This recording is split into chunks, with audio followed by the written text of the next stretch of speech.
So yun guys, good evening. Ngayon punta ako sa waterfront. Gala-gala. Sasamahan niyo ako. Tayo ay magpipicture-picture sa mga magagandang spot dito sa Cape Town waterfront.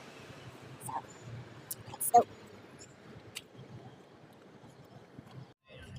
Hello guys. So ayun, nandito na ako sa waterfront. Nakikita niyo naman. And yan. Christmas na dito. Samahan niyo ako paggagala.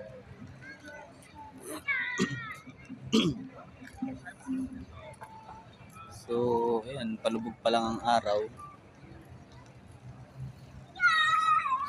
At nag-decide ako na gumala. Kaso, walang mag-isa.